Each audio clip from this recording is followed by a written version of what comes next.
बहुत ध्यान देना इस कथा पर। शिव के मंदिर में कभी भी जाओ,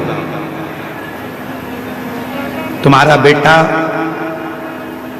कोई नीट का एग्जाम दे रहा है, कोई कंपटीशन एग्जाम दे रहा है, तुम्हारी बेटी कोई परीक्षा दे रही है, तुम्हारा बच्चा, बेटा बेटी, पति पत्नी कोई भी कोई एग्जाम में बैठने का प्रयास कर रहा है, पहले तो उससे कहो कि अपनी मेहनत 4 गुना कर, खूब पढ़, परिश्रम 4 गुना कर। और मान लो 5-6 बार दे चुका, 2-4 साल हो गए, 5 साल हो गए, तो फिर उससे कहो शंकर के मंदिर में 7 दुर्वा लेकर जाओ।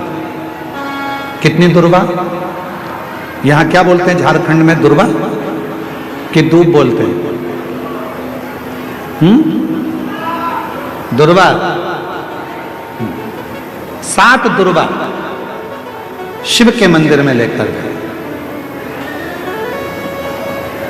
जब जल का पात्र साथ में, 7 दुर्वा को नीचे की ओर रखो हथेली पर, जल का पात्र हाथ में लेकर भगवान देवाधिदेव महादेव को जल समर्पित करो। 7 दुर्वा में से 6 दुर्वा षडानंद कार्तिकेय जी को समर्पित कर दो, 1 दुर्वा भगवान शंकर के शिवलिंग पर चढ़ा दो। अपने हाथ की 3 उंगलियां शिवलिंग का स्पर्श करो और अपनी कामना कहकर, बाबा बहुत एग्जाम दे चुका हूं, बेटा बेटी ने बहुत परीक्षा दी है, हो नहीं रहा बाबा, अब आपके भरोसे है, बाबा को विनय करो। शिव जी पे चढ़ी हुई बेलपत्र दुर्वा वापिस लेकर आओ। जिस बच्चा जब एग्जाम के लिए जाए, परीक्षा देने के लिए जाए, उस दिन वो दुर्वा को अपने मस्तक पर प्रणाम कर कर, नमन कर कर, षडानंद कार्तिकेय का स्मरण कर कर फिर एग्जाम के लिए जाए।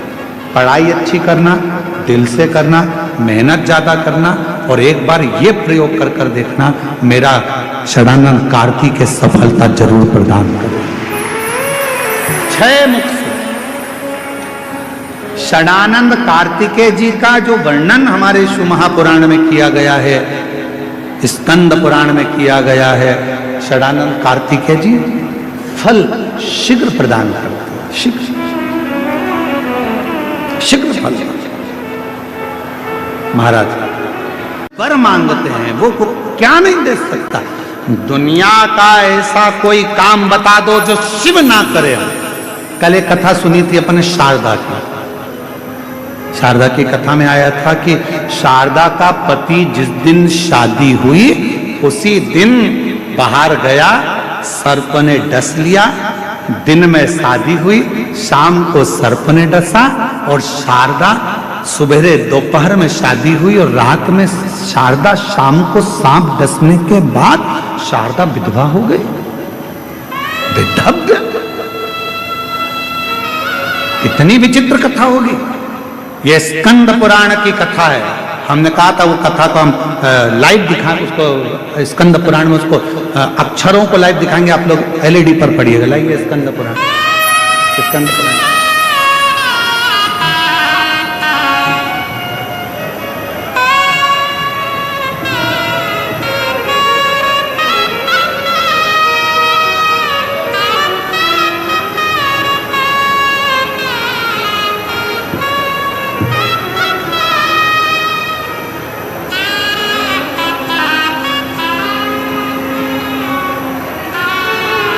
देख रहा है स्कंद पुराण, पृष्ठ संख्या 537, एलईडी पर आप लोग पढ़ेंगे। सूत जी कहते हैं, अनर्त देश में वेदरथ नामक एक ब्राह्मण थे। उनका जन्म उत्तम कुल में हुआ था। वे एक स्त्री पुत्र संबंध से विद्वान थे। ब्राह्मण के एक कन्या हुई जिसका नाम शारदा रखा था। पत्र में आप लोग देखेंगे जिसका नाम शारदा रखा गया था। वह रूप और सुख में सुशोभित कन्या 12 वर्ष की हुई, तब उसे एक ब्राह्मण के साथ में विवाह कर दिया गया। अब नीचे की लाइन देखिए, दोपहर में विवाह करके पद्मनाभ जी ससुराल में सायंकाल होने पर संध्या उपासना करने के लिए एक सरोवर के तट पर गए। वहां विधि पूर्वक संध्या उपासना कर कर जब वो लौटने लगे तब अंधकार पूर्ण मार्ग में एक सांप ने उन्हें काट लिया, उससे उनकी मृत्यु हो गई। विवाह करने के पश्चात सहसा उनकी मृत्यु होने पर भाई बंधु सब रोने लगे और विधवा शारदा पिता के घर में वापिस आ गई। तभी एक दिन पिता के घर में जब शारदा आ गई तो एक निध्यम नाम के मुनि, अंधे मुनि, अपने शिष्य का हाथ पकड़े शारदा के घर पर आ गए। मुनि वहां पहुंचे तब परिवार के लोग थे नहीं, तब शारदा ने उनकी सेवा करी। भक्ति भाव से मुनि के पैर धुलवाए और सुखपूर्वक आसन बिठाया। तब तो हुए मुनि ने आदर पूर्वक, अंधे मुनि ने कुछ जान नहीं पाया और आशीर्वाद दे दिया, हे भद्रे, तुम पति के साथ विहार करके सर्वगुण संपन्न श्रेष्ठ पुत्र को जन्म दो, संसार में तुम्हारी बड़ी भारी कीर्ति होगी। अंध मुनि के द्वारा कहे हुए इस वचन को सुनकर शारदा बहुत विस्मित हो गई, हाथ जोड़कर बोली, नाथ, कैसा आशीर्वाद दे दिया, मैं विधवा हूं, मेरा पति तो मर गया और आप कह रहे हो पति के द्वारा मेरे गर्भ से बच्चा होगा, कैसे? तभी ऋषि ने कहा, ये मेरा वचन झूठा नहीं हो सकता। तब आगे बहुत सारी कथाओं का वर्णन किया। मुनि ने कहा, तुम शिव आराधना करो, शंकर की आराधना से फल जरूर मिलेगा। यह देखकर एक दिन मां जगत जननी जगदम्बा प्रसन्न होकर आ गई। मुनि ने कहा, मां, ये शारदा नाम की कन्या विधवा हो गई है, मैंने अंधा होने के कारण इसको वर दे दिया है कि तुम्हारे पति के द्वारा तुम्हें पुत्र होगा। अब इसका पति तो मर चुका है क्योंकि ये विधवा है, कहां से होगा?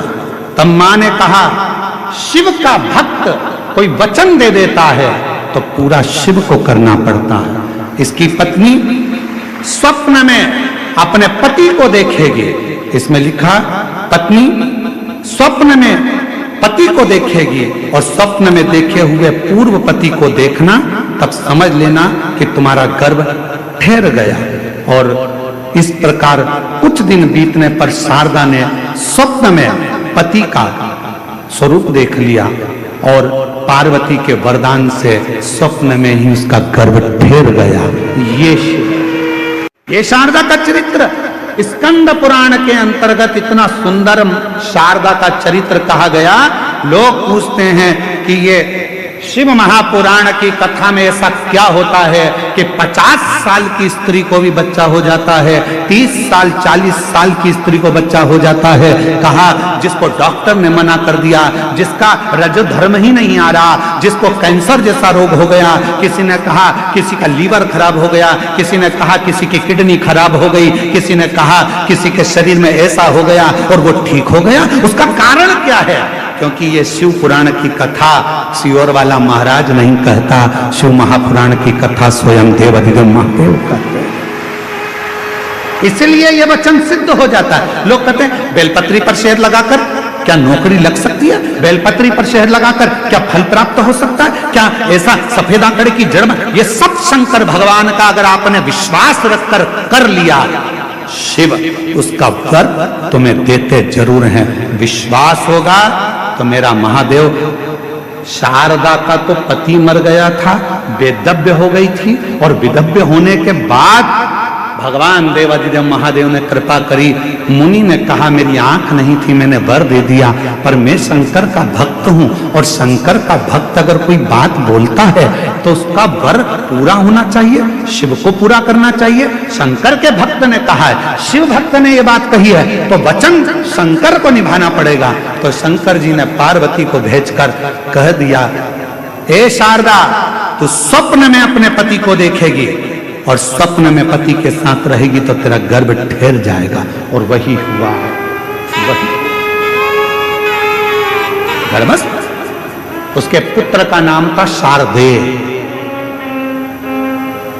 जिसने कई शंकर भगवान की अविरल रचनाओं को रचा। कई रचना। और ऐसे दयालु नाथ से रिश्ता क्यों भटकते हो? क्यों लोगों के कहने में आते हो? शिव के मंदिर मत जाओ, एक लोटा जल मत चढ़ाओ, बेलपत्री मत खाओ, शंकर पर शहद लगाकर बेलपत्र मत चढ़ाओ। सीहोर वाले महाराज ने ये गलत बता दिया, शिवोर वाले महाराज ने वो गलत बता दिया। आप भरोसा करो तो शिव पुराण सुनो, आपका विश्वास हो तो शंकर के मंदिर जाओ। अब तो तुम भी खुद पढ़ सकते हो स्कंद पुराण में, आप खुद पढ़ सकते हो शिव पुराण में कि शंकर कैसी लीला करते हैं। देवता का काम है भाग्य लिखना, विधाता का काम है भाग्य लिखना, पर भाग्य को बदलने का काम तो केवल देवाधिदेव महादेव का। भाग्य बदल सकता है तो मेरा शंकर बदल सकते हैं, भाग्य बदल सकते हैं तो मेरे देवाधिदेव महादेव बदल सकते हैं। दुनिया में कोई नहीं बदल सकता, कोई। एक बार माता पार्वती जी ने भी अमरनाथ जी की गुफा में एक प्रश्न शिव जी से किया।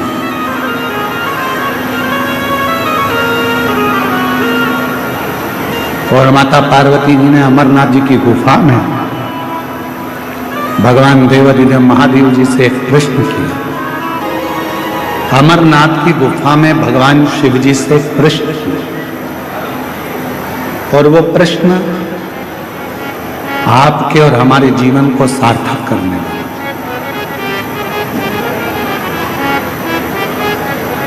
वो प्रश्न आपके और हमारी जिंदगी को आनंदित करने वाला है।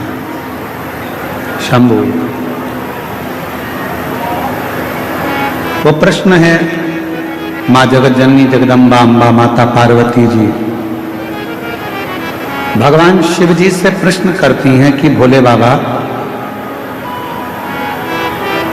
मैंने सुना है कि आप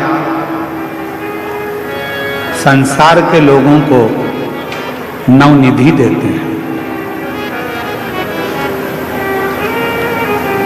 आप संसार के लोगों को नवनिधि प्रदान करते हैं।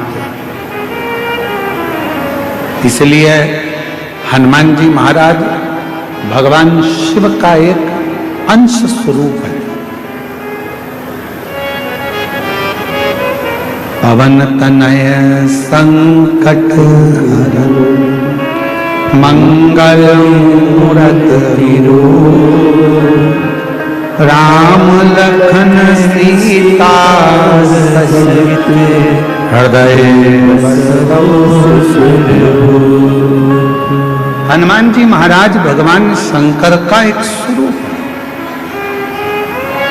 और हनुमान जी की स्तुति में आप और हम हमेशा गाते हैं, अष्ट सिद्धि नवनिधि के दाता अजबर दीन जानकी माता राम रसायन तुमरे पास सदा रघुपति के दासा। इसमें एक लाइन अष्ट सिद्धि नव निधि के, बाबा नौ निधि आप सबको देते हैं, नौ रूप देते हो, धन देते हो, वैभव देते हो, पुत्र देते हो, संतान का सुख देते हो। ये सारी नवनिधि आप संसार के लोगों को देते हो। शिवजी से पार्वती जी ने अमरनाथ की गुफा में अमर कथा के समय पर पूछा, इससे हटकर भी कोई और निधि है क्या? क्या इससे हटकर कोई निधि है? और आपको आज हम बताएं इस पवित्र शिव महापुराण की कथा में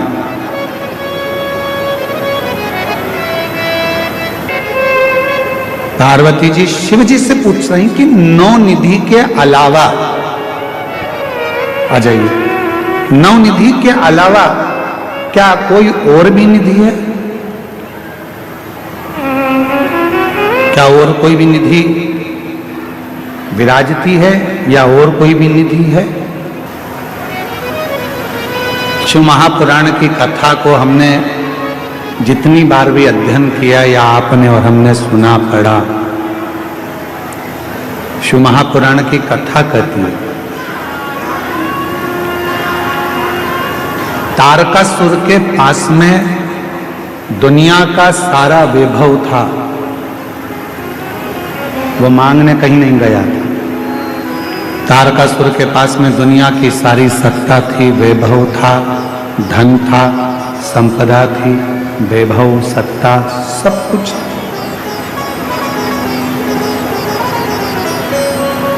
जो पार्वती जी ने शिव जी से पूछा, क्या 9 निधि के अलावा भी कोई निधि है क्या?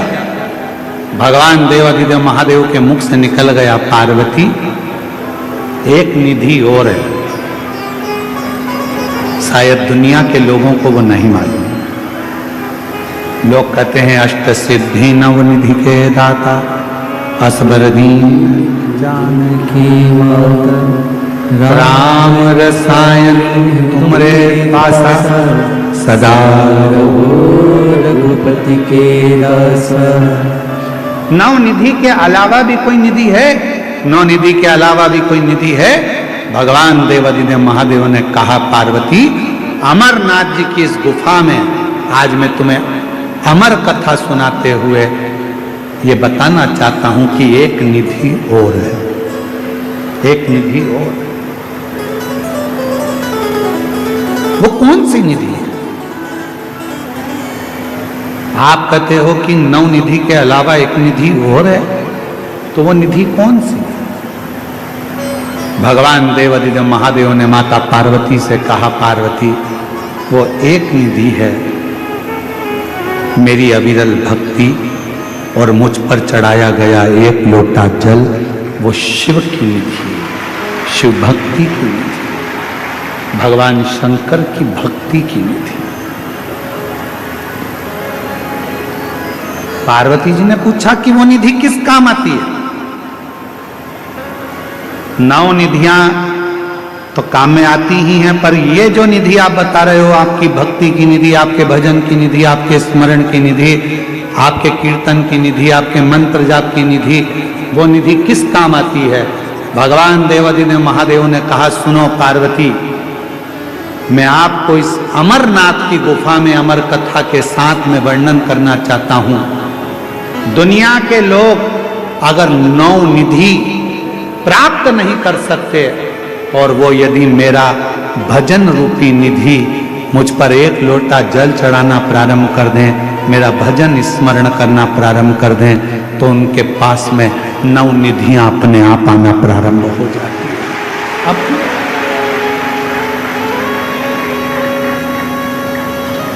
अपने आप वो निधियां आ जाएंगी।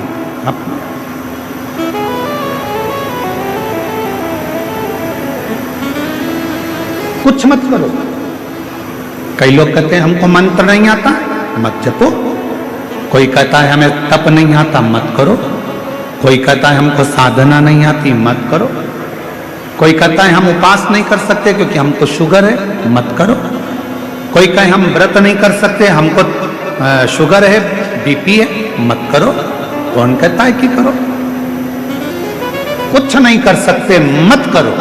ना हम जप कर सकते हैं, ना तप कर सकते हैं, ना साधना कर सकते हैं, ना उपास कर सकते हैं, ना हम कुछ कर सकते हैं। तो केवल एक काम करो, प्रतिदिन शंकर के मंदिर में जाकर एक लोटा जल चढ़ाना प्रारंभ कर दो, सारी निधियां तुम्हारे पास आना प्रारंभ हो जाए, सब निधियां।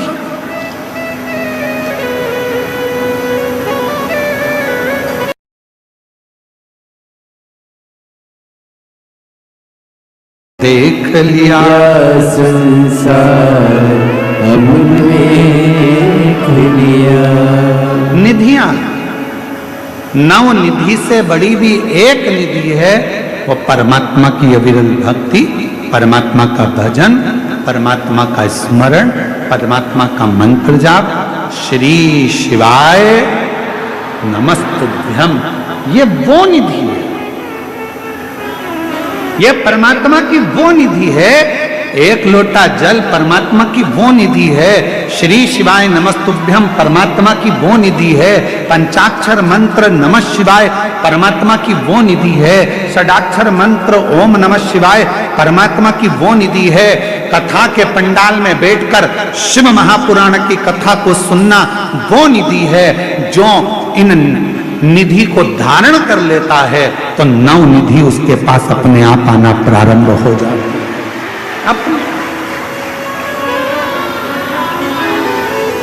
जिसने इस निधि को धारण कर लिया,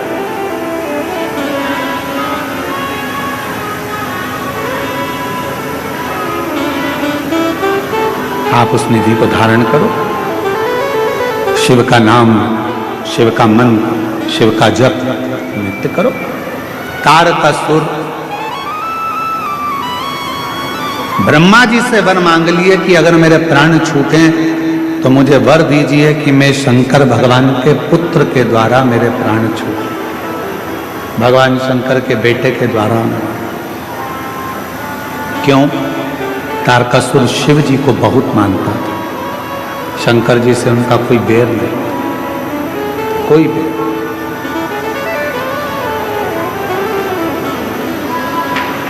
शिव जी से कोई बैर नहीं है, शिव को बहुत मानता है। और शंकर भगवान को इतना मानता है तारकासुर कि बाबा देव आदिदेव महादेव के लिए उनको पूर्ण परिवार के साथ देखना चाहता था, इसलिए ये वर मांग लिया था कि शिव जी का पुत्र मुझे मारे। शिव जी का अगर मारना ही है, मान लो मेरे प्राण जाना ही है, तो भगवान शंकर के बेटे के द्वारा मेरे प्राण छूटे, भगवान शंकर के पुत्र के द्वारा। ठीक है। जब षडानंद कार्तिकेय जी का प्रागट्य हो गया, शिव जी के तेज पुंज से गंगा जी की धार में भगवान शंकर का तेज पुंज गया और उनसे 6 पुत्रों का जन्म हुआ। वो 6 पुत्र को माता कृतिकाओं को दिया गया और कृतिकाओं ने उनका पालन किया, तो 6 को एक कर कर कार्तिकेय कर दिया। उन षडानंद कार्तिकेय जी महाराज जिस समय पर तारकासुर का वध करने के लिए गए तो अपनी माता के चरणों को नमन करने के लिए गए, माता को प्रणाम कर। कितनी सुंदर बात कही है शिव महापुराण के अंदर। हर व्यक्ति को अपने अंदर ये बात उतारना चाहिए। जब दुनिया में थोड़ा थक जाओ, जब दुनिया में थोड़ा थक जाओ, जब तुम्हें ऐसा महसूस होने लगे कि मेरे साथ कोई भी नहीं, कोई भी,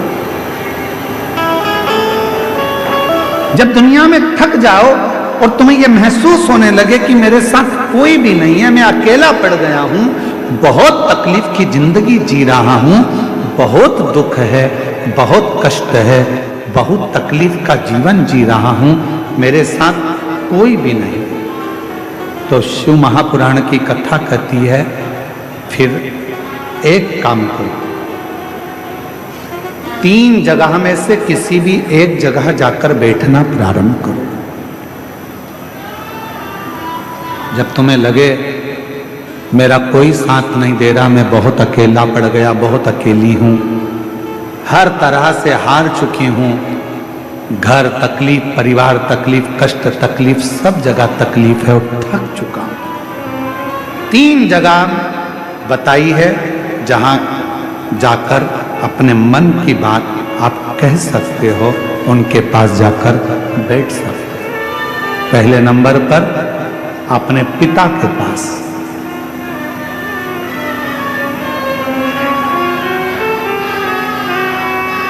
थोड़ा दुख है, मन अंदर से कचोट रहा है, तकलीफ है, कष्ट है, परेशानी है, अपने पिता के पास जाकर 2 क्षण बैठ जाओ। कुछ कहो मत कहो, पर अपने पिता के पास जाकर बैठोगे तो भी तुम्हारा भीतर का एकांत, भीतर की परेशानी, मन की अशांति, मन का क्लेश धीरे धीरे समाप्त होगा। दूसरे नंबर पर कहा परमात्मा के पास यदि मन में अशांति है, क्लेश है, बहुत तकलीफ की जिंदगी चल रही है, तो शिव के मंदिर में नंदी के पास में थोड़ी देर 2 मिनट बैठकर बाबा को अपने दिल की बात कहकर आओ। दिल की पहला पिता के पास बैठो, दूसरा परमात्मा के पास बैठो, और तीसरा अगर कहीं बैठना है तो परम सत्य रूपी कोई गुरु तुम्हारी जिंदगी में हो, परम सत्य रूपी गुरु तुम्हारी जिंदगी में हो। बस उस गुरु के पास अगर मिल जाए तो 2 क्षण जाकर बैठ जाओ। शिव पुराण कथा कहती है, अगर मान लो गुरु कुछ नहीं देगा, गुरु अपने पास की दौलत भी नहीं देगा, गुरु अपने पास का वैभव भी तुमको नहीं देगा, गुरु अपने पास की संपदा भी तुमको नहीं देगा। क्यों? क्योंकि गुरु आपको मंगता नहीं बनाना चाहता, गुरु आपको भिखारी नहीं बनाना चाहता, गुरु अपने पास से कुछ नहीं देगा। देगा तो आप भिक्षुक हो जाओगे, देगा तो आप भिखारी बन जाओगे। गुरु कुछ नहीं देगा, गुरु केवल एक काम करेगा, जब आप गुरु के सामने जाकर खड़े होगे, अपनी दृष्टि गुरु तुम पर दे देगा और तुम्हारा भंडार भर देगा। तुम्हारा गुरु कुछ नहीं देगा पर दृष्टि जरूर देगा।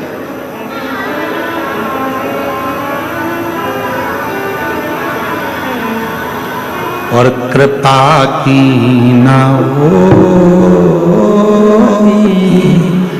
जो आदत तुम्हारी तो सुनी है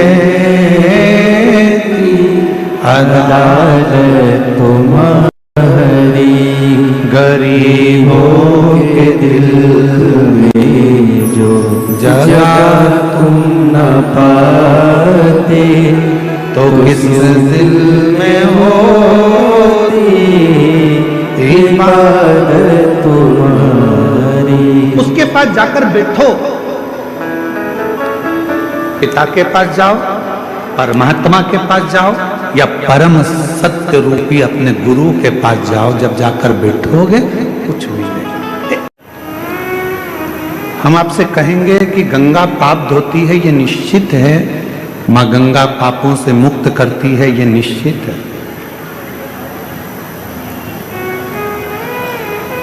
पर गंगा मैया आपके बेकार विचारों को, आपके भीतर के अवगुणों को धो नहीं सकते। मां गंगा आपके पापों को धो सकती है, पर आपके जो गंदे विचार हैं, गलत सोच है, गलत दृष्टि है, गलत भाव है, इसको गंगा मैया नहीं धोती। और यही विचार, यही भाव, यही दृष्टि हमको नरक की ओर लेकर जाती है।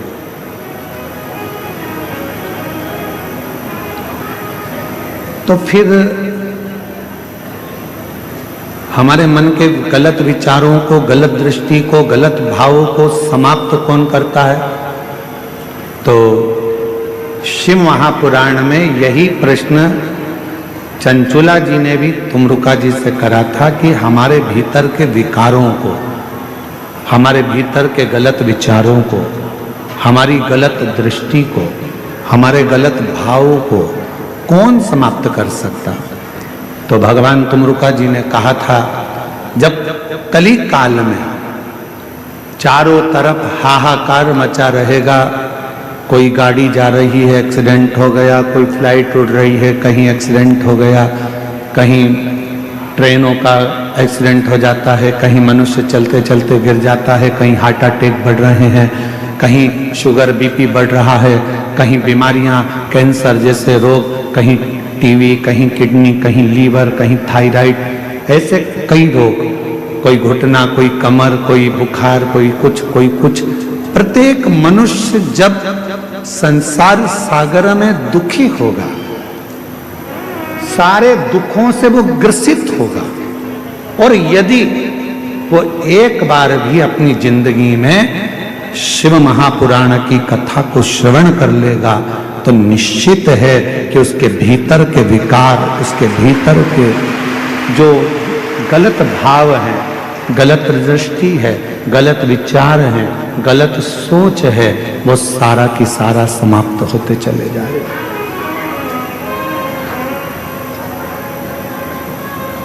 गलत विचार, गलत दृष्टि, गलत भाव अपने आप समाप्त हो गए।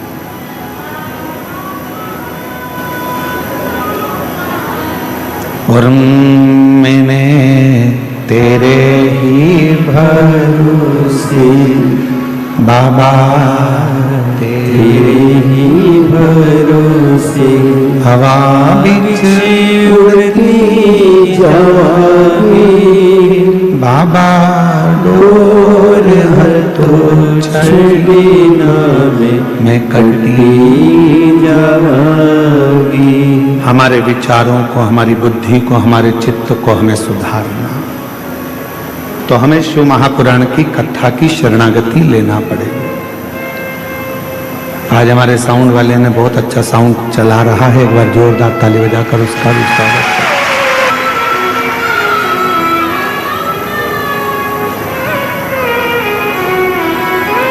हमें शिव की शरणागति ग्रहण करना है। अब शिव की शरणागति कैसे ग्रहण कर सकते हो? तो उसमें तुम्हें कुछ देने की जरूरत नहीं है।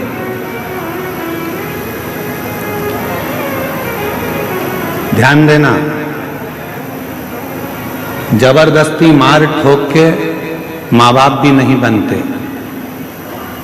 कोई तुमसे कहे कि मैं तुम्हारा बाप हूं, मार मार के कहे तो तुम उसको बाप मान लोगे क्या? अरे बोलो तो जम के। जबरदस्ती मार मार कर, ठोक ठोक कर माँ बाप भी नहीं बनते। कोई तुमसे कहे कि मैं तेरी माँ हूं, मार ठोक कर कहे तो भी माँ नहीं बन सकती। जबरदस्ती मार ठोक कर माँ बाप नहीं बनते, जबरदस्ती मार ठोक कर गुरु नहीं बनते। कोई कहे नहीं तुम्हें हमसे तो गुरु मंत्र लेना ही पड़ेगा, हम जो मंत्र देंगे उसका जाप करना पड़ेगा, हमको गुरु बनाओ, किसी को मत पूछो, हमारे फोटो की पूजन करो, हमको घर में रखो, हमारी आराधना करो, हमारी आरती करो, हमारे चरण धोकर पियो। बस मार ठोक कर गुरु भी नहीं बनता, मार ठोक कर माँ बाप नहीं बनते, मार ठोक कर गुरु नहीं बनता। और याद रखना,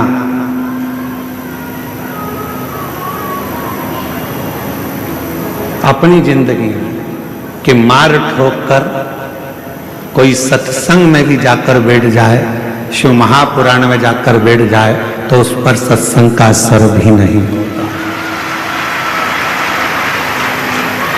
जबरदस्ती मत जा। पति से कह रही हो चलो कथा में चलो, और पति का मन ही नहीं है तो क्यों लेकर आना? पत्नी से कह रहे हो चल कथा में चल, और पत्नी का मन ही नहीं है तो क्यों कथा में लाना?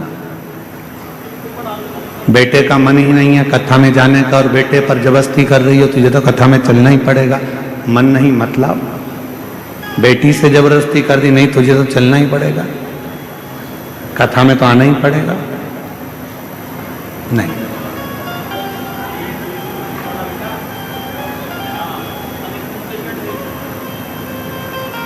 आप कथा सुनकर, आपके मन में शिव बसा हुआ है, आप कथा सुनकर जब यहां से जाओगे, आपको आपका खुद का मन करे तो कथा में जाओ। कई लोग आएंगे, उनको यहां पर चारों तरफ पड़ी हुई गंदगी भी दिखेगी। कई लोग आएंगे, उनको यहाँ चारों तरफ कुछ ना कुछ पड़ा हुआ दिखेगा। और कई लोग आएंगे तो उनसे माइक लेकर कोई पूछेगा कि तुम्हें यहाँ कैसा लग रहा है, तो वो कह देगी कि मुझे तो स्वर्ग जैसा आनंद आ रहा है। उसको कोई तकलीफ, कोई दुख नहीं, क्योंकि वो ये कचरा देखने आई नहीं है, वो ये कचरा ढूंढने यहां नहीं आई, वो तो यहां महादेव को खोजने के लिए, मिट्टी में भी मेरे महादेव को खोज कर ले जाने के लिए। उसको यहाँ ना तो गंदगी नजर आ रही है, ना उसको गंदा दिख रहा है। लोगों ने कहा ठंड पड़ रही है, बिल्कुल कुकड़ रहे हो, लोग अपने घरों से बाहर नहीं निकल रहे आधी रात को, और तुम पूरे खुले मैदान में पड़े हुए हो। खुले मैदान,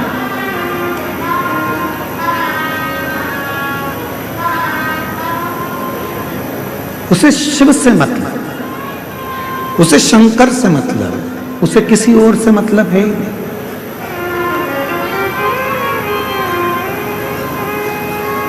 मंदिर में जाकर भी अगर आप गंदगी देखोगे तो फिर महादेव से दूर हो जाओ। कहाँ गए थे? देवघर में बाबा के दर्शन करने गए थे। क्या हुआ? बहुत लंबी लाइन लगी है, सियोर वाला महाराज आया है कथा करने के लिए, 8 घंटे में दर्शन हो रहा है। 8 घंटे में दर्शन। सवेरे 4 बजे से लगी थी मंदिर में तो 10 बजे दर्शन हुए। अच्छा, सावन में हम दर्शन करने आते हैं, सावन में जल चढ़ाने आते हैं तो आधे घंटे में जल चढ़ जाता है, और यहाँ कथा में 8 घंटे में दर्शन हो रहा है। ऐसा हो क्या रहा है? कारण क्या है? उसका एक कारण है, सावन में जब हम जल चढ़ाने आते थे तो अर्घा में जल डालकर बाहर निकल जाते थे। कथा में बाबा तुम्हें अंदर तक बुलाकर दर्शन करा रहा है, इसलिए 8 घंटे लग रहा है। इसलिए 8 घंटे लग रहा है। अंदर तक जाओगे, पहुंचोगे, और 8 घंटे लग रहे हैं, लगने दो, कोई कारण होगा। भगवान अपने दरवाजे पर तुम्हें इतने घंटे तक खड़े रहने का मौका दे रहा है, नहीं तो तुम 10 मिनट खड़े नहीं हो। 8 घंटे खड़ा रख रहा है, जरूर कोई बात है। तेरे पाँव में कोई तकलीफ होगी, तेरे कमर में कुछ कष्ट होगा। बाबा ने कहा मेरी लाइन में लग जा, नहीं तो डॉक्टर की लाइन में लगना पड़ेगा, इसलिए यहां लग रहा। तो सीधी सीधी कथा है ना। रावण शंकर भगवान का दुश्मन था क्या? नहीं, पर नंदी से उसका द्रोह था, गण से द्रोही बना था। भस्मासुर शिव का द्रोही था क्या? नहीं, पर वो नंदी से, भृंगी से, श्रृंगी से उसकी दुश्मनी थी।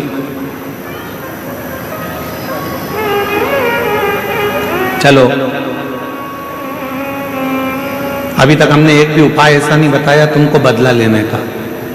आज हम तुमको बदला लेने का उपाय बताते हैं कि बदला कैसे लेता है। ठीक है? अगर कोई तुम्हारा बुरा करे, कोई तुम्हें अपशब्द कहे, कोई तुम्हें गाली दे, ताना दे, आड़ा टेढ़ा काम करे, और तुम्हें उससे बदला लेना है तो कैसे लोगे? कैसे बदला लोगे? आज हम तुमको, अभी तक हमने ये उपाय नहीं बताया था, आज बता देते हैं कि किसी व्यक्ति से अगर बदला लेना है तो कैसे लेना है। तो एक काम करना, उस व्यक्ति से अगर बदला लेना है तो 1 लोटा जल भरना, शंकर के मंदिर में जाना और दिल से कह देना मैंने उसको माफ कर दिया। दिल से कह देना मैंने उसको माफ कर दिया। उसने मुझे गाली दी, उसने मुझे अपशब्द कहा, उसने मुझे ताना दिया, उसने मुझे आड़ा टेढ़ा बोला, उसने मेरे ऊपर हाथ उठाया, उसने मेरे लिए गाली बकी, उसने मेरे ऊपर जो करा करा, उसने मेरा बुरा चाहा, पर शंकर के मंदिर में 1 लोटा जल चढ़ाकर कहना जिसने मेरे साथ बुरा करा बाबा मैंने उसको माफ कर दिया, पर मेरे बाबा जल इसलिए चढ़ा रही हूं, एक समय ऐसा लाकर खड़ा करना, मुझे इतनी उन्नति की सीढ़ी पर चढ़ा देना, जिसने मुझे गाली दी है एक दिन वो मुझसे मिलने के लिए तरसे, वो समय लाकर रखना, वो समय लाकर रखना बाबा। मैंने उसको माफ कर दिया, मैंने अपने मन से निकाल दिया, मैंने उसको मन से हटा दिया कि कोई ने मुझे गाली दी थी, कोई ने मुझे अपशब्द कहा था। तो ये बहुत बड़ा उपाय है महाराज, दुनिया में इससे जोरदार उपाय नहीं होगा। अभी तक महाराज ने जितनी कथा करी उसमें सबसे जोरदार उपाय यही है, 1 लोटा जल सारी समस्या का हल। माफ करना सीखो। गाली दे दी माफ कर दो, अपशब्द कह दिया माफ कर दो, कोई ने कुछ बोल दिया माफ कर दो, किसी ने कुछ कह दिया हो गुरुजी वो ऐसा बोल रहा था, अरे माफ करो जी। तुम जवाब दोगे तो वो क्या करेगा? वो क्या करेगा? सारे देवताओं का अगर आप भ्रमण करेंगे तो द्वारकाधीश द्वारका जी में बैठे हैं, बद्रीनाथ जी बद्रीनाथ में बैठे हैं, जगन्नाथ जी जगन्नाथ में बैठे हैं, भगवान अयोध्यानाथ अयोध्या में बैठे हैं, बिहारी जी वृंदावन में बैठे हैं, भगवान कृष्ण वहां, भगवान कहीं इस रूप में, भगवान कहीं ना कहीं मेरा परमात्मा बैठा हुआ।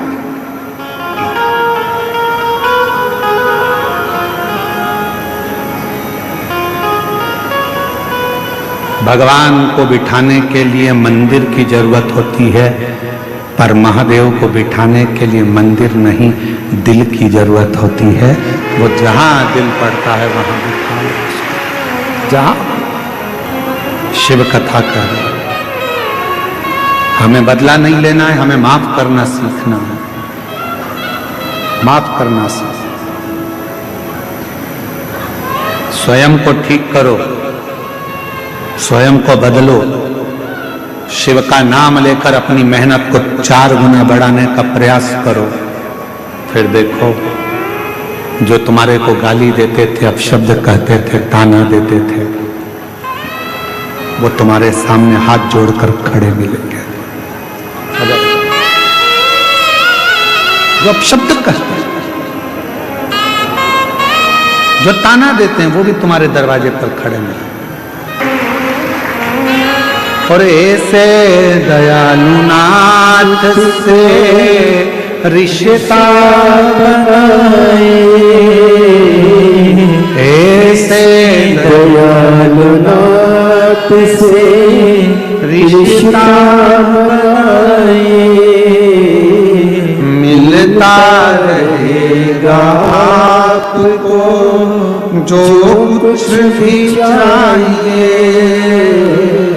मिलता रहेगा आपको जो कुछ भी चाहिए। ऐसा करिश्मा होगा जो हुआ कभी नहीं। बोलो बोलो बोलो, ऐसा करिश्मा होगा जो हुआ कभी नहीं। मांगा है भोलेनाथ से वरदान एक ही, तेरी कृपा बनी रहे जब तक है जिंदगी, तेरी दया बनी रहे जब तक है जिंदगी। मांगा है भोलेनाथ से वरदान एक ही। हम उससे जब वर मांगते हैं, वो क्या नहीं दे सकता। दुनिया का ऐसा कोई काम बता दो जो शिव ना करे, क्या ना देवे। कई लोग कहते हैं हमारे गांव में मंदिर नहीं है, कोई कहता है हमारे गांव में शिवलिंग नहीं है, कोई कहता है हमारे गांव में शंकर का ओटला नहीं है, कोई कहता है हमारे गांव में शिव प्रतिमा नहीं, शिवलिंग नहीं। मेरी जीजियों, निवेदन है, अपने घर में छोटा सा शिवलिंग रखकर उसकी आराधना करना प्रारंभ करो। धीरे धीरे धीरे धीरे अपने आप तुम्हारे गांव में, तुम्हारे मोहल्ले में, तुम्हारी कॉलोनी में, तुम्हारे नजदीक में शंकर का मंदिर बनकर ही रहेगा। शिव तुम्हारे करीब में आकर ही रहेगा। आप भजो तो,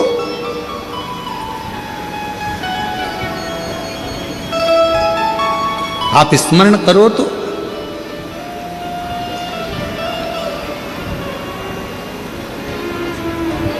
नील वर्मा ने सारे मंदिर तोड़वा दिए राजा ने, और राजा नील वर्मा ने सारे मंदिर तोड़वा दिए, शिवलिंग तोड़वा दिए, मंदिर हटवा दिए, होटलें हटवा दिए।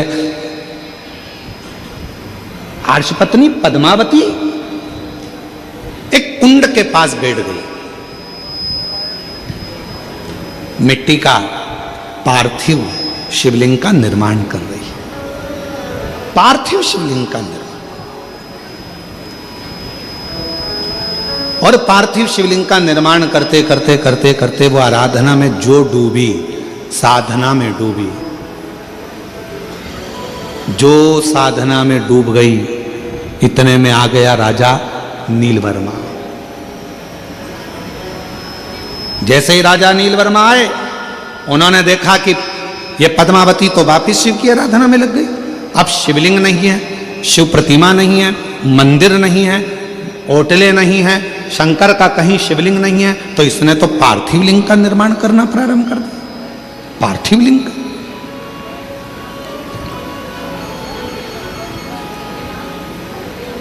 क्या करा जाए? क्रोध आ गया राजा को, और राजा ने उसी समय पर गुस्से में आकर अपने पांव के अंगुष्ठ भाग को तोड़ने के लिए लगाने ही वाला था। इतनी देर में पद्मावती तो भक्ति में डूबी थी, शंकर के भजन में डूबी थी, और उस कुंड में से एक मछली कूद कर बाहर आई, और उस मछली ने राजा नीलवर्मा को खींचकर पानी में लेकर चली गई। पानी में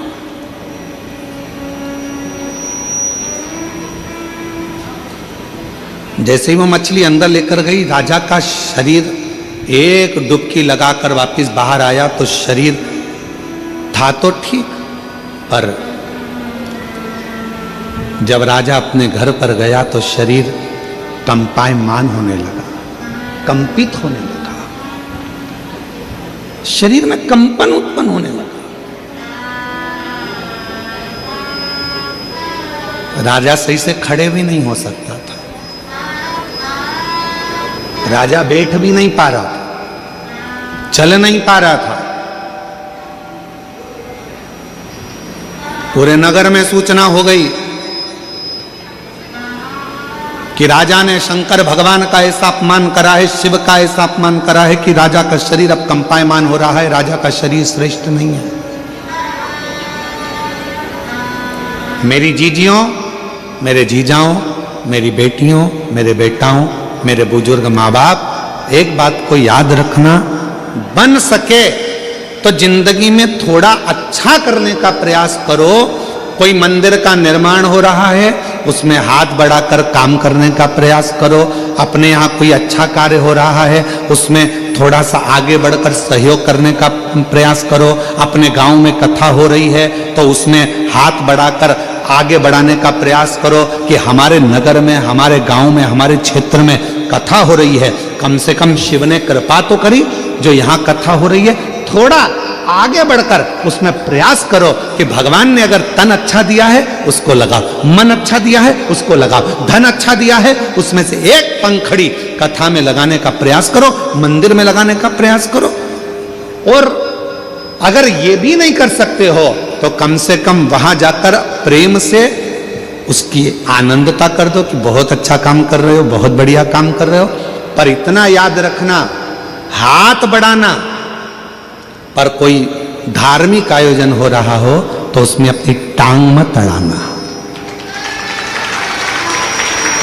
हाथ बढ़ाना पर अपनी टांग मत अड़ाना। क्यों? यही टांग, यही पांव एक दिन ऐसा आता है तेरा बुढ़ापा आते आते जो विरोध करता रहता है। शिव जी को क्यों पूजते हो, शंकर को जल क्यों चढ़ाते हो, शिव का भजन क्यों करते हो, शंकर के मंदिर क्यों जाते हो, क्यों शंकर की ये कथा हो रही है, क्यों हो रही है, क्यों हो रहा है।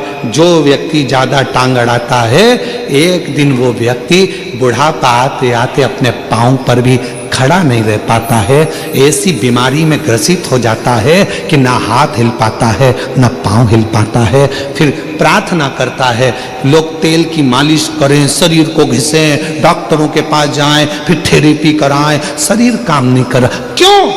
हमने इस शरीर का सदुपयोग नहीं करा। सदुपयोग करें। और मत बुरे कर्म कर बंदे वरना पछताएगा, भगवान की आंखों से तू बच नहीं पाएगा, तो बच नहीं पाएगा। और कई कई जीव ऐसे भी होते हैं जो भगवंत भजन में डूबे रहते हैं, सत्संग में डूबे रहते हैं, कथा में डूबे रहते हैं, संकीर्तन में डूबे रहते हैं, अच्छा काम करते हैं, मंत्र जाप करते हैं, तीर्थ जाते हैं, अच्छा भजन करते हैं, यज्ञ करते हैं, अनुष्ठान करते हैं, अभिषेक करते हैं, पूजन करते हैं, उसके बाद भी शरीर में रोग आ जाता है, उसके बाद भी शरीर कष्ट में हो जाता है, उसके बाद भी हाथ पैर कड़क हो जाते हैं, उसके बाद भी शरीर नहीं चल पाता है। तो कई लोगों ने पूछा कि ये तो अच्छा भजन करने वाला था, स्मरण करने वाला था, कीर्तन करने वाला था, तीर्थ करने वाला था, इसके साथ में ये प्रॉब्लम कैसे खड़ी हो गई? उसका कारण केवल इतना सा है, हमारे पूर्व जन्म का कोई पुराना कर्म रह गया था, वो कर्म आज हमको भोगना पड़ रहा है, उसको काटना है, उसको काटना है, उसको काटना। श्रेष्ठ कर्म।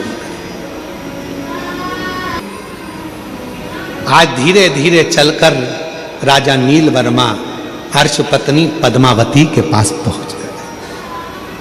पद्मावती के पास, पद्मावती तो बैठी थी भगवान शंकर की भक्ति में, मंत्र में डूबी हुई थी। वो अखंड मंत्र का जाप करने वाली पद्मावती शिव की अखंड जप माला में डूबी हुई थी। श्री शिवाय नमस्तुभ्यं, श्री शिवाय नमस्तुभ्यं, श्री शिवाय नमस्तुभ्यं, श्री शिवाय नमस्तुभ्यं। पद्मावती अखंड जाप में डूबी हुई थी। राजा नील वर्मा पहुंच गया और राजा नील वर्मा ने पद्मावती को देखकर हाथ जोड़कर आज नमन कर कर कहा, मैंने ये शंकर के शिवलिंग को तोड़वाया, मैंने शंकर के मंदिर को तोड़वाया, मैंने शंकर का जो भगवत भजन हो रहा था उसको बंद करवाया, मैंने ये शंकर का जो पार्थिव लिंग का निर्माण तुमने करा था, ये पार्थिव लिंग के निर्माण में मैंने अपना चरण लगाना चाहा। मेरी बुद्धि बेकार हो गई थी, मेरा चित्त बेकार हो गया था, तुम्हारी सुंदरता को देखकर मैं तुम पर इतना आसक्त हो गया था कि मैं कुछ भी नहीं जान पा रहा था और मैंने शिव का अपमान कर दिया, शंकर का अपमान।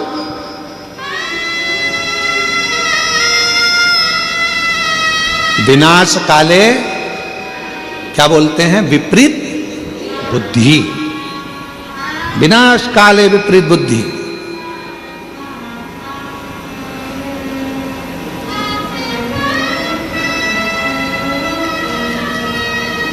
एक कथा सुनाई थी, आप लोगों के स्मरण में है?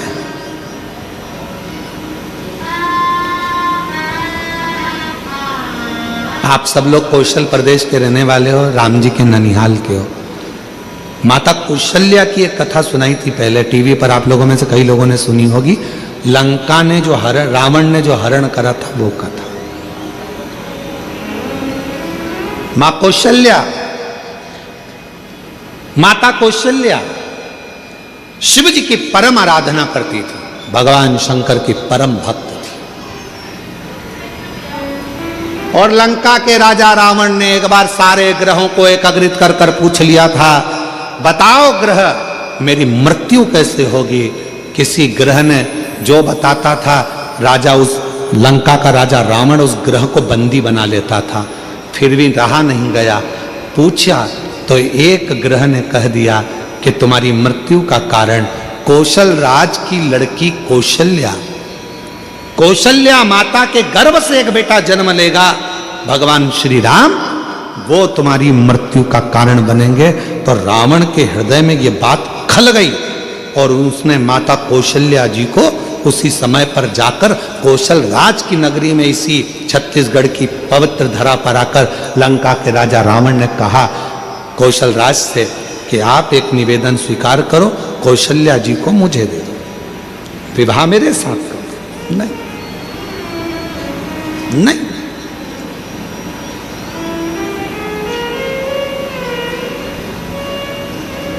नहीं दे सकते।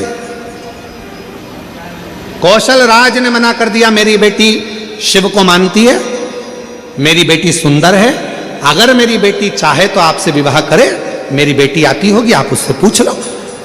लंका का राजा रावण माता कौशल्या को देखते हैं और इतनी सुंदर मां कौशल्या को देखकर कहते हैं कि आप मुझसे विवाह करो। कौशल्या जी कहती हैं कि विवाह, ये कथा हमने देवघर में श्रवण कराई थी शायद, आप लोगों ने सुनी होगी। किस किस ने सुनी थी? जरा हाथ उठाओ। सबने सुनी है? तो देवघर में कही थी ये कथा। कौशल्या माता ने कहा, हे लंकापति रावण, अगर तुम मुझसे विवाह करना चाहता है तो मेरी शर्त एक है,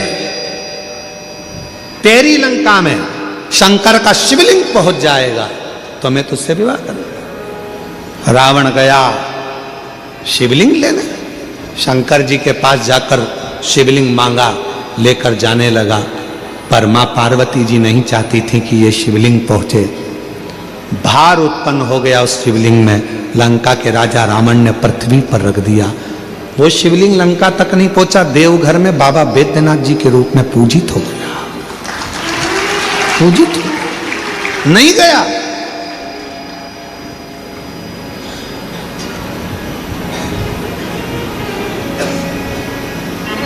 वो गया ही नहीं।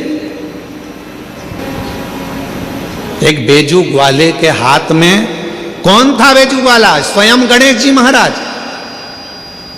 जिन्होंने उस शिवलिंग को अपने हाथ में लेकर 51 शक्ति पीठ में से जो एक मां सती का हृदय जहां गिरा था, उसी हृदय के मध्य में उस शिवलिंग को रख दिया था। रावण को लगा कि कौशल्या जी के पुत्र के कारण मेरे प्राण छूटेंगे, तो एक काम करता हूं, इस कौशल्या जी को मैं हरण कर कर छुपा कर पेटी में बंद कर कर समुद्र में डाल देता हूं। और एक मछली के मुख में वो पेटी रख दी थी। वो मछली की लड़ाई एक बड़े मछुए से हुई। मुख खुला मछली का, पेटी गिर गई, एक टापू पर चली गई। वहीं से दशरथ जी निकल कर जा रहे थे, बंद पेटी को देखा तो खोला, उसमें कौशल्या जी थी। पूछा तुम कैसे आई? सारी कथा सुना दी। वापिस कौशल राज के पास में माता कौशल्या जी को भेजा गया और राजा कौशल राज ने दशरथ जी के साथ कौशल्या जी का विवाह पक्का कर दिया और उनके घर में राम जी का प्रागट्य।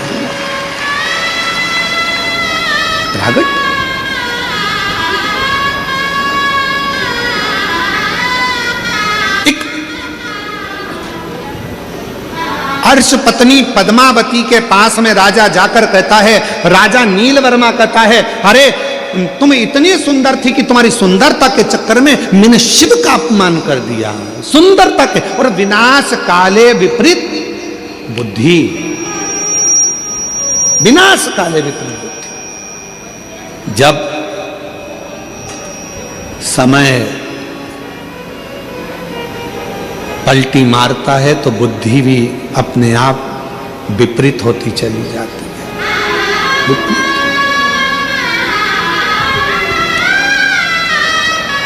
मेरी जीजियों,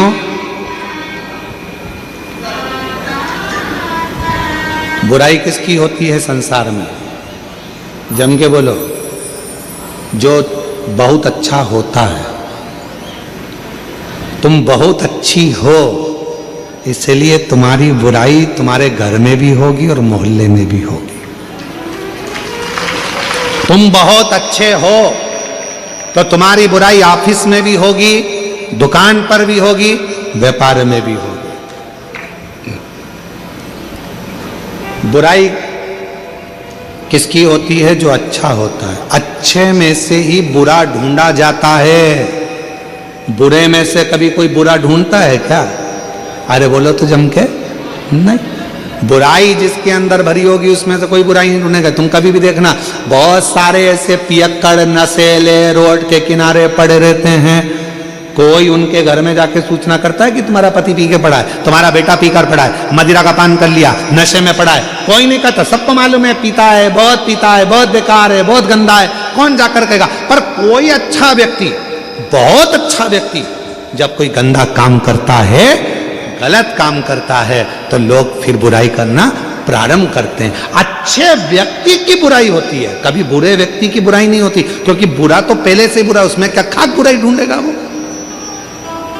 अच्छे में से बुराई ढूंढेगा।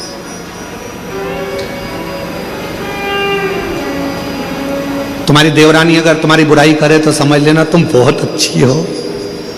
तुम्हारी जेठानी बुराई करे तो समझ लेना तुम एकदम जोरदार हो। तुम्हारी सास तुम्हारी बुराई करे तो समझ लेना कि तुम दुनिया की सबसे अच्छी बहू हो। और अगर बहू बुराई करे सास की तो समझ लेना तुम ओल्ड इज गोल्ड, एकदम मस्त सास हो, बहुत अच्छी सास हो। क्यों चिंता करना?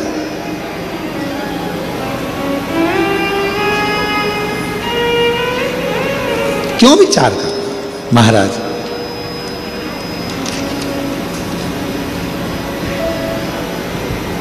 नील वर्मा राजा ने हाथ जोड़ लिए, गलती हो गई है मुझसे, क्षमा कर दो, बहुत बड़ी गलती हो गई मुझसे, क्षमा कर दो, क्षमा कर दो। आज अर्श पत्नी पद्मावती तप करते करते करते करते शिव की आराधना करते करते उसकी आंख में से आंसू बह गया, अश्रु।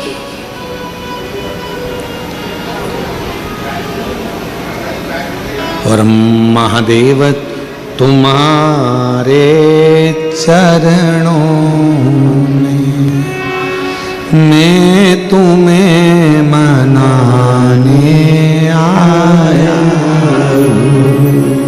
महादेव तुम्हारे चरणों में मैं तुम्हें मनाने आया। हे शिव, हे शंकर, हे उघड़दान आहूं में, हे प्रभु, हे शिव, हे शंकर, महादेव तुम्हारे चरणों में मैं तुम्हें मनाने आया। पूजा की कोई वस्तु ही नहीं, पूजा की कोई वस्तु ही नहीं, नयन अश्रु चढ़ाने आया हूँ, नयन अश्रु चढ़ाने आया हूँ। महादेव तुम्हारे चरणों में, महादेव तुम्हारे चरणों में, भोले बाबा तुम्हारे चरणों में, भोले बाबा बोलो बोलो तुम्हारे चरणों में मैं तुम्हें रिझाने आया हूँ, मैं तुम्हें रिझाने आया हूँ। प्रभु विनय सुनाने आया हूँ, प्रभु विनय सुनाने आया हूँ। रो दी पद्मावती, रो दी, आंख से आंसू बहने लगे, नैनों से नीर बहने लगे, नीर।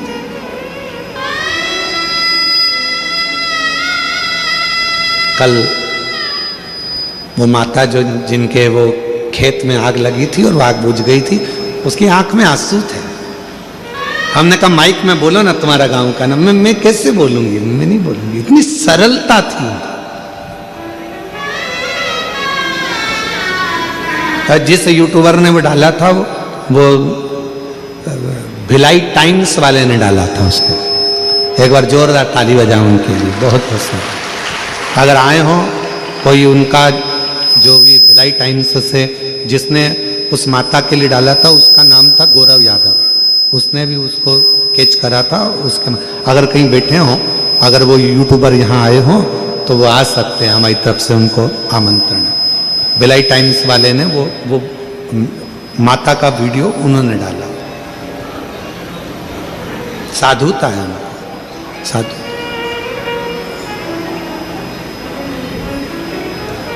शिव कथा कर रही, भगवान शंकर का पवित्र चरित्र करा, नैनों से नीर बह रहा था, पद्मावती की आंख से आंसू बह रहा था। शिव कथा कहती है शंकर का भक्त जब रोता है तो उसका अश्रु भी शिव का ही एक प्रतिबिंब बन जाता है और वह जगत का कल्याण कर देता है। अगर प्रेम से रो रहा है शंकर का भक्त यदि शिव को रिझाने के लिए, शिव को मनाने के लिए, शंकर की भक्ति के लिए, शंकर का अनुमोदन के लिए, शंकर को प्राप्त करने के लिए, शंकर की अविरल भक्ति में अगर कोई शंकर का भक्त रोता है तो उसका अश्रु भी शिव का प्रतिबिंब बन जाता है। और यदि शंकर का कोई भक्त जिसको कोई परेशान करता है, त्राण देता है, गाली देता है, अपशब्द कहता है, ताने देता है, और शिव के भक्त की आंख में यदि आंसू आ जाते हैं तो वो प्रलय ला देता है, वो पूरा तांडव मचा देता है। अश्रु है, दोनों अश्रु, दोनों अश्रु।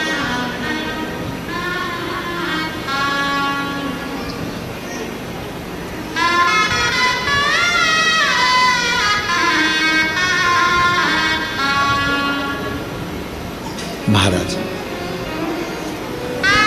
नीलवर्मा ने हाथ जोड़ लिए, क्षमा कर दीजिए, गलती हो गई, बहुत बड़ी गलती हो गई है, क्षमा कर दीजिए। पद्मावती रो रही थी, आंख में से आंसू एक नीचे गिरा था। इतनी देर में उस अश्रु जो गिरा था, उस अश्रु के गिरते ही कुंड में से आवाज आने लगी, एक सरोवर में से मछली उछली, आवाज लगाई, मछली फिर उछली, आवाज लगाई, मछली फिर उछली, आवाज लगाई। पद्मावती, पद्मावती, हे पद्मावती। पद्मावती तो साधना में डूबी हुई थी, ध्यान नहीं दे पाई। मछली ने फिर आवाज लगाई, पद्मावती, हे पद्मावती। पद्मावती ध्यान नहीं दे पाई, वो भगवत भजन में डूबी हुई थी, भक्ति में डूबी। आखिरी में जब आवाज लगाई, मछली फिर उछली पानी में से, आवाज सुना पद्मावती ने। पद्मावती ने हाथ जोड़कर कहा, कहां से आवाज आ रही है? मछली में से आवाज आई, पद्मावती, जिस शिव की तू आराधना कर रही थी, आज वही मैं शिव इस मछली के प्रतिबिंब स्वरूप में यहां विराजमान हूं। इस मछली के प्रतिबिंब स्वरूप। पद्मावती, राजा नीलवर्मा से कह दे, उसने इस कुंड में जो तू शिवलिंग का विसर्जन करी थी, उसमें पांव लगाने का प्रयास करा था, इसी कुंड में राजा से बोल स्नान करे। स्नान करेगा, उसके शरीर का रोग पूरा मिट जाएगा, पूरा रोग। पद्मावती ने कहा नीलवर्मा राजा से, राजन इस कुंड में स्नान कर लीजिए, जाओ स्नान करो। नीलवर्मा राजा जैसे उस कुंड में प्रवेश करा, निकलकर जब बाहर आया, पूरा शरीर राजा का अच्छा हो गया। पद्मावती के चरणों को प्रणाम कर लिया। मैं नहीं जानता था कि शिव भक्ति में इतना बल होता है कि शंकर भी मछली का प्रतिबिंब धारण कर कर प्रकट होता है। शिव भी मछली का प्रतिबिंब धारण कर कर प्रकट होता है। पूरे विश्व में, पूरे भारत की भूमि पर कहीं ऐसा मंदिर नहीं है जहां शंकर भगवान मछली के रूप में पूजाते हैं।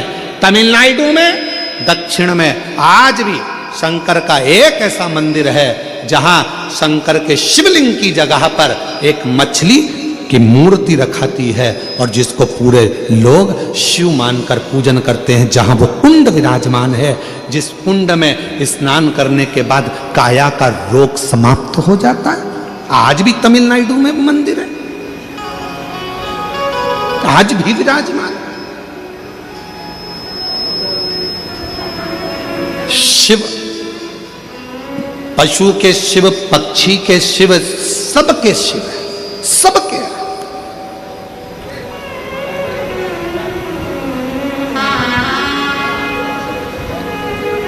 एक है शिव, एक है शंकर, एक है भोला। तीन नाम हैं, तीनों को समझ लीजिए। शिव का मतलब है जो तुम्हारी श्वासों में रमण कर रहा है, जो संसार का पालन करता, संहार करता, सब कुछ वही है, वो शिव है। दूसरा नंबर है शंकर, जो जिसमें प्राण भी नहीं है, मिट्टी, जमीन, पत्थर, सब जिसमें भी प्राण नहीं है वो भी शंकर का प्रतिबिंब है। कंकर शंकर माना जाता है। कंकर भोला अर्थात जिस पशु में, पक्षी में, जलचर में, थलचर में, वायुचर में, अग्निचर में, सब जीवों में जो सदा विराजमान है वो भोला है, वो शिव है, वो भोला। भगवान के मंदिर, शंकर भगवान के मंदिर में लोग जल चढ़ाने के लिए जाते हैं। शिव जी के मंदिर में लोग जल चढ़ाने जाते हैं। आप लोग जाते हैं कि नहीं जाते? जम के तो बोलो, जाते हैं, ठीक है। शिव जी के मंदिर में यदि आप जल चढ़ाने के लिए जाते हो और आपने अगर शिव महापुराण की कथा को सुन रखा है तो कथा में बारंबार आपको सुनने को मिलता है कि ये शिवलिंग शिव है, ये जलाधारी माँ पार्वती जी का हस्त कमल है, ये सामने से जो जल बहता है, राइट में गणेश है, लेफ्ट में कार्तिकेय हैं, बीच में अशोक सुंदरी है। शिव जी के ऊपर जो बूंद बूंद पानी टपक रहा है वो शिव जी की 5 लड़कियां जया, विषहरा, शामली बारी, दौतली देव है। ये सारा पूरा की पूरा स्थान शिव जी के सामने से जहां से जल बहकर जमीन पर आकर नीचे जाता है वहां पर 33 कोटि देवता विराजमान हैं। शिव जी की पिंडी पे से जल गिरकर जब नीचे की ओर आता है और जो मोटे भाग से जल नीचे आता है वहां पर सारी 64 योगिनियां हैं, सारी देवियां विराजमान हैं। अब जो समझ गया वो शिव मंदिर में जाकर ना गणेश जी को ढूंढता है, ना कार्तिकेय को ढूंढता है, ना पार्वती को ढूंढता है। ढूंढेगा क्या?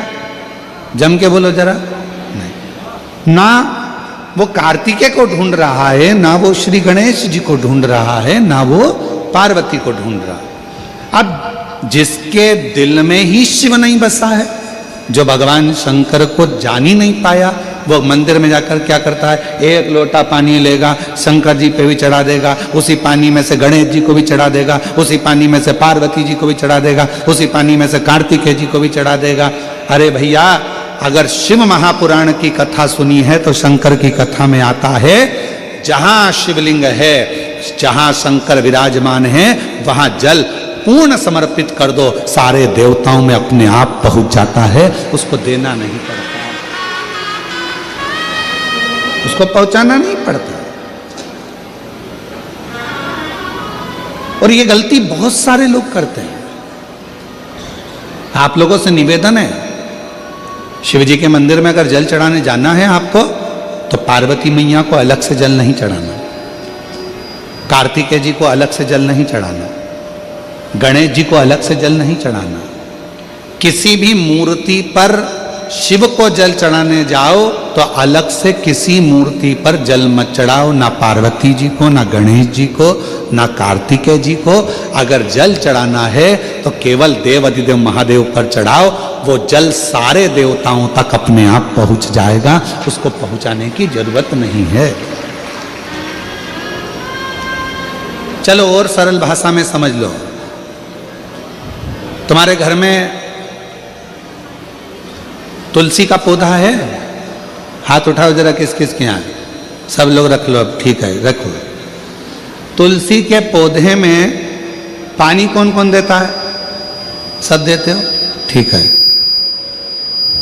पत्ते पे देते हो क्या? नहीं। डाली पर देते हो क्या? नहीं। मंजरी पर देते हो क्या? तुलसी में पानी कहाँ दिया जाता है? तुलसी की जड़ में। जड़ में पानी दे दिया तो वो तुलसी के पत्ते पत्ते में पानी पहुंच जाता है, मंजरी में पानी पहुंच जाता है। वृक्ष की जड़ में पानी दे दिया तो वो पानी सब दूर फल में, फूल में, डाली में, पत्ती में, सब जगह पर वो पानी पहुंच जाता है। उसी तरह जैसे जल जड़ में दिया जाता है, पानी जड़ में दिया जाता है तो वो सब जगह पहुंच जाता है। उसी तरह शिव मंदिर में केवल शंकर भगवान पर जल चढ़ाया जाता है तो वो सब देवताओं तक पहुंच जाता है, सब देवताओं तक।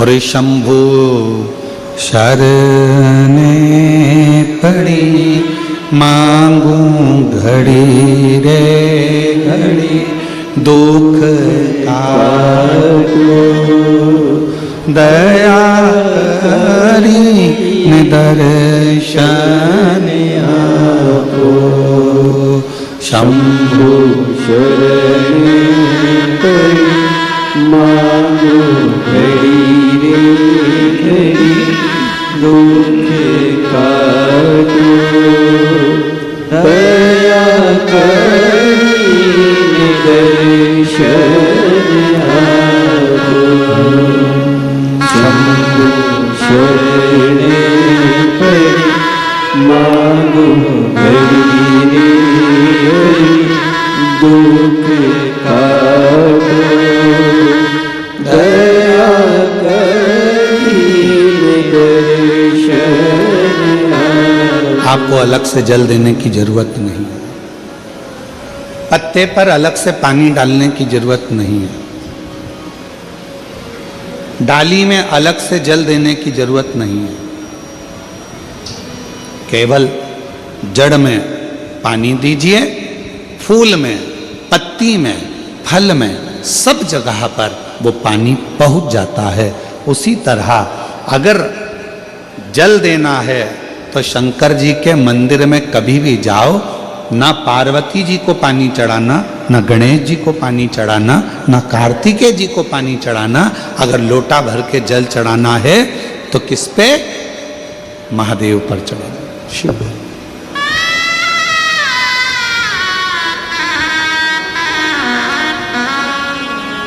गलती तो नहीं करोगे? बोलो तो जम के। कहाँ जल चढ़ाओगे? शिव जी पर। अब कई लोग पार्वती जी कपड़े पहनी है, वस्त्र पहनी है, तो भी पानी चढ़ा के चले जाते हैं। गणेश जी वस्त्र पहने हैं तो भी लोग पानी चढ़ा के चले जाते हैं। कार्तिकेय जी वस्त्र पहने हैं तो भी लोग पानी चढ़ा देते हैं। ये ठीक नहीं। शिव महापुराण में सीधी सीधी बात करी है, सारी समस्या का हल एक लोटा जल। अब जल कितना लेकर गई हो मंदिर के लिए? जम के बोलो, एक लोटा। अब सियोर वाला महाराज कह रहा है कि एक लोटा जल सारी समस्या का हल। तुम जल चढ़ाते चढ़ाते इतने दिन हो गए, तुम्हारी समस्या का हल क्यों नहीं हुआ? क्यों? क्योंकि तुम पूरा एक लोटा जल शिव जी को दे ही नहीं पा रही हो। आधा जल इधर चढ़ा दूं, आधा उधर चढ़ा दूं, आधा उधर चढ़ा दूं, आधा इधर चढ़ा दूं, तो तुम्हारा तो कहावत ही आदि हो गई कि आधा लोटा जल। वो तुम्हारी तो कहावत ही आदि हो गई।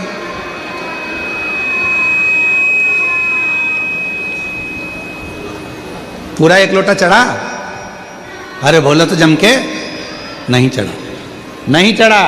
इधर पार्वती जी को चढ़ा दिया, गणेश जी को चढ़ा दिया, कार्तिकेय को चढ़ा दिया, और फिर शिव जी को जल चढ़ा रही है। या शंकर जी को चढ़ाने के बाद थोड़ा सा बचा कर इधर भी चढ़ा दूं, उधर भी चढ़ा दूं, उधर भी चढ़ा दूं, मन में रख लिया बचा कर। पशुपति व्रत की महत्वता में स्वयं शिव महापुराण में पाशुपत्य अस्त्र, पाशुपत व्रत और पाशुपत योग, तीन चीजों में पशुपति व्रत की महत्वता में यहां तक कहा है कि तुम पशुपति व्रत के लिए अगर कोई मीठा बना रही हो, प्रसाद बना रही हो, तो वो प्रसाद जितना बनाया है वो पूरा की पूरा लेकर मंदिर जाना पड़ता है। बोलो सही है कि गलत है? कढ़ैया में, भगोनी में जितना प्रसाद, हलवा बनाया, खीर बनाई, जितनी बनाई है सब लेकर जाओ, छोड़कर नहीं जा सकते। अगर आधा प्रसाद कढ़ैया में छोड़ दिया और आधा लेकर गए हो तो प्रसाद के दो हिस्से हो गए। भगवान पशुपति व्रत को स्वीकार नहीं करेगा, वो स्वीकार नहीं है। बनाओ उतना जितना मंदिर में लेकर जाना है, बनाओ उतना जितना परमात्मा के दरवाजे पर लेकर जाना है। अब हमने क्या करा, बना थोड़ा ज्यादा लिया, आधा रख दिया घर वालों के लिए, बच्चे खा लेंगे इसमें से, पति को दे दूंगी इसमें से, और आधा प्रसाद ले गई मंदिर, मंदिर में ले जाके 3 हिस्से कर दिए। अब विचार करना, मंदिर में ले जाने से पहले प्रसाद के 2 हिस्से हो गए, आधा तो तूने घर में छोड़ दिया, आधा मंदिर में लेकर चली गई, फिर वहां पर जाकर 3 हिस्से हो गए, तो कुल मिला के हो गए 5 हिस्से। तो मतलब ही क्या हुआ फिर उस प्रसाद? और फिर क्या कर रही है, मैंने 4 बार पशुपति व्रत करा गुरुजी, पर ना जाने क्या ऐसा योग बना कि भगवान मेरी सुनता ही नहीं है, भगवान मेरी सुनता ही नहीं है। कैसे नहीं सुने? और यह बात पूरे जनमानस तक पहुंचाना आपकी जवाबदारी है। आज की कथा में से यह बात सबको पहुंचाना है कि 1 लोटा जल अगर चढ़ाना है तो शिव को चढ़ाना है। पार्वती मैया बैठी है मंदिर के अंदर, आपको उनको नहीं चढ़ाना। गणेश जी बैठे हैं मंदिर के अंदर, आपको उनको नहीं चढ़ाना। कार्तिकेय बैठे हैं मंदिर के अंदर, आपको उनको नहीं चढ़ाना। आपको तो केवल शिवलिंग पर जल चढ़ाओ, सारे देवताओं को अपने आप प्राप्त हो जाए। अब हम क्या कर रहे हैं, इधर भी चढ़ाने जा रहे हैं, उधर भी चढ़ाने जा रहे हैं, उधर भी चढ़ाने जा रहे हैं। वही 1 लोटा जल है, यहां से चालू हुए सारे मोहल्ले में चढ़ा दिया, फिर शिव जी के पास चढ़ा दिया। स्वीकृत नहीं।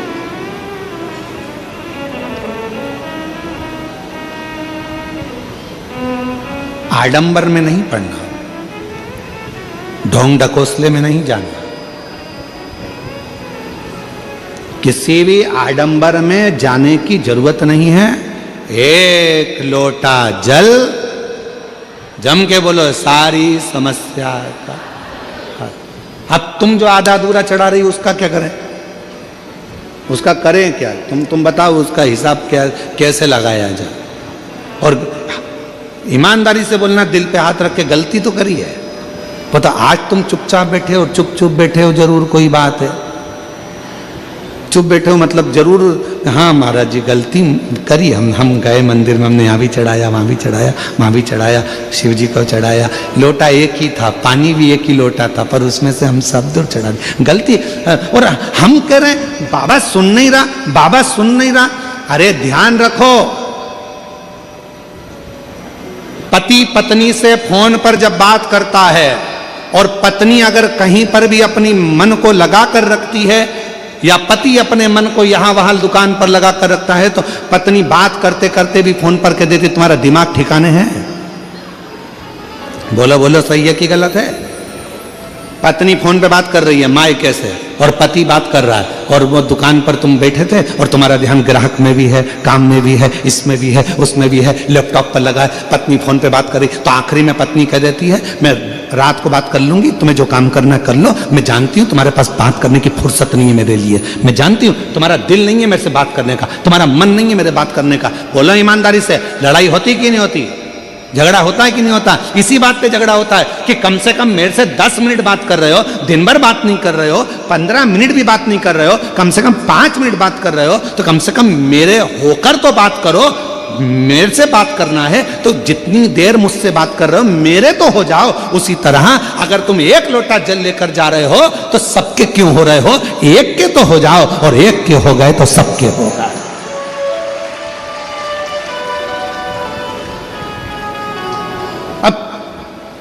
बोल, लगी लैपटॉप पे, बोल। हाँ ठीक है, आओ आओ, ठीक है ठीक है, मम्मी से पूछ लेना। आओ, तू गई थी क्या? आओ आओ। इतने में पत्नी चिल्ला के दौड़ेगी, तुम्हारा दिमाग कहाँ है?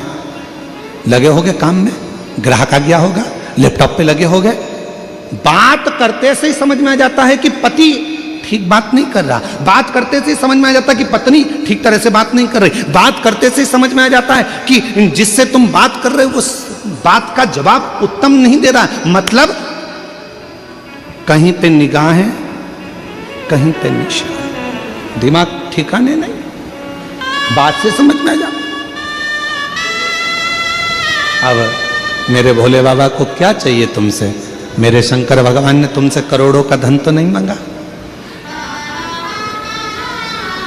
सारे मंदिरों के निर्माण में भी लाखों रुपए लग जाते हैं, भगवान शंकर के अन्य मंदिरों में साज सजाने में लाखों रुपए लग जाते हैं, मंदिर में भगवान को कपड़े पहनाने में लाखों रुपए लग जाते हैं, श्रृंगार करने में लाखों रुपए लग जाते हैं। पर एक देवाधिदेव महादेव शंकर भगवान ऐसे हैं जिनको तुम एक खुले मैदान में पेड़ के नीचे भी ले जाकर शिवलिंग को रख देते हो, समझ लेना कि वो मंदिर का निर्माण हो गया, शंकर वहां पर विराजमान हो गया। शिव को तुम्हारे मंदिर की जरूरत नहीं पड़ती, शंकर को तुम्हारे दिल की जरूरत पड़ती है, शिव को तुम्हारे मन की जरूरत पड़ती है, शिव को तुम्हारे चित्त की जरूरत पड़ती है। और याद रखना, प्रभाव और भाव ये दो शब्द हैं।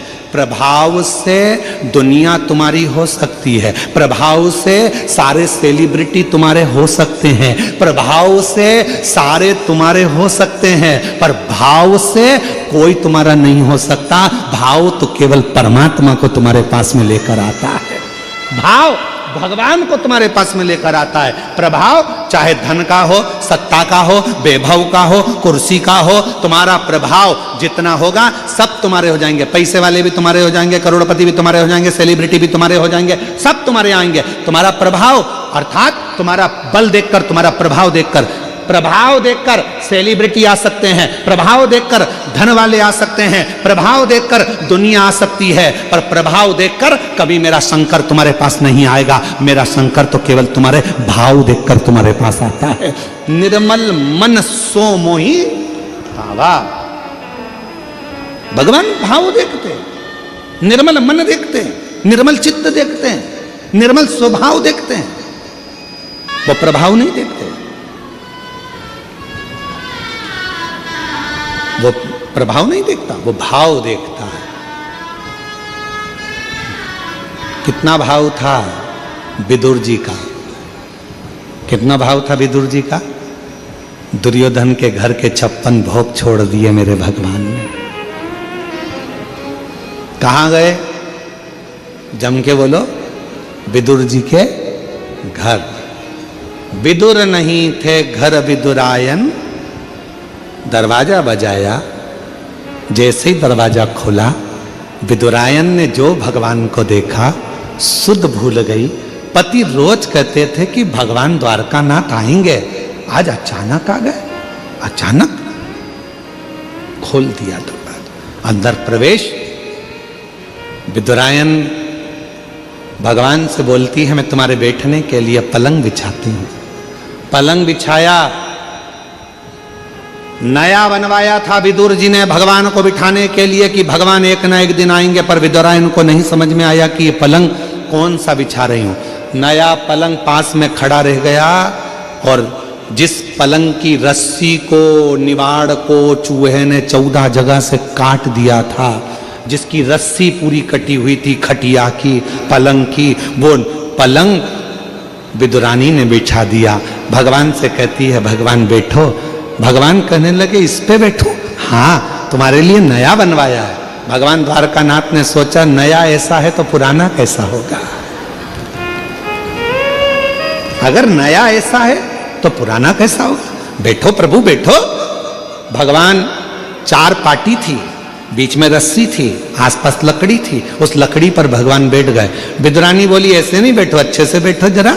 भगवान जैसे ही अंदर खस के, नीचे की पूरी रस्सी टूट गई, भगवान अंदर फंस गए।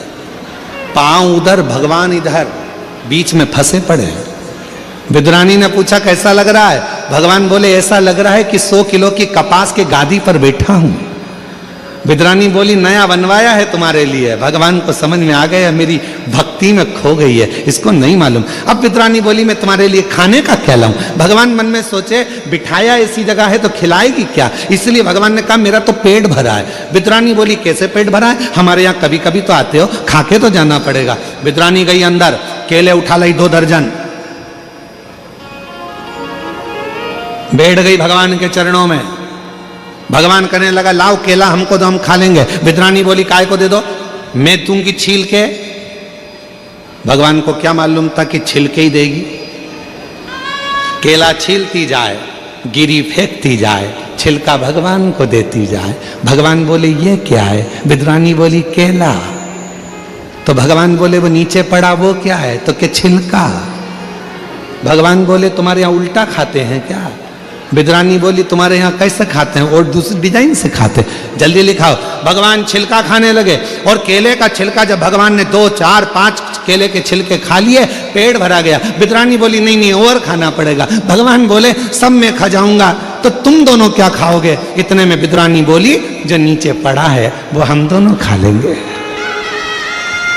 जो नीचे पड़ा है वो हम खाएं।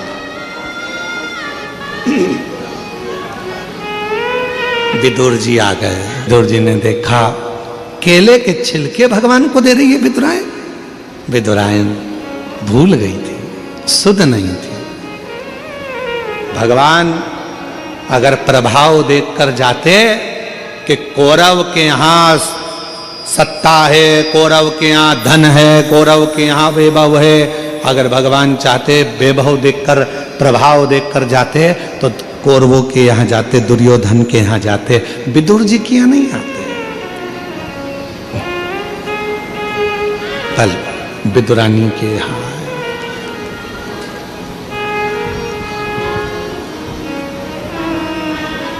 आए उसके यहां और भक्तों के घर भी सांवरे आते रहा करो, दर्शन के नैन बावरे दर्शन दिया करो। कहते हैं प्रेम से प्रभु छिलके भी खा गए, कहते हैं प्रेम से प्रभु छिलके भी खा गए, कहते हैं प्रेम से प्रभु छिलके भी खा गए। शबरी के झूठे बेर खाते रहा करो, शबरी के झूठे बेर खाते रहा करो। दर्शन के नैन बावरे दर्शन दिया करो, दर्शन के नैन बावरे दर्शन दिया करो। भक्तों के घर सावरे आते रहा करो, दर्शन के नैन बावरे दर्शन दिया करो। प्रेम जम के बोलो, कौन से महादेव? यक्षेश्वर। यक्षेश्वर महादेव नाम पड़ गया। भगवान देवाधिदेव महादेव उस शिवलिंग में से प्रकट हो गए। यक्षेश्वर महादेव के रूप में प्रकट होकर बोले, सुनो वायुदेव, वायु से जुड़ा हुआ, अग्नि से जुड़ा हुआ, जल से जुड़ा हुआ शरीर में अगर कोई भी रोग उत्पन्न होता है, उस रोग को केवल मेरा एक नाम उच्चारण ही श्रेष्ठता का फल दे जाता है। श्रेष्ठता का। मेरी जीजियों, 7 दुर्वा। कितनी दुर्वा? दुर्वा देखिए ना सबने, क्या बोलते? दुर्वा की दूब है, धुली है, तुम समझ गए ना? हाँ बस ठीक है। हमारे उधर दुर्वा कहते हैं, वो घास जैसा लगता है ना दुर्वा। आप लोग छत्तीसगढ़ी भाषा में जो भी बोलते हैं, दुल्ली और फूली, जो भी आप बोलते हो, वो 7 दुर्वा।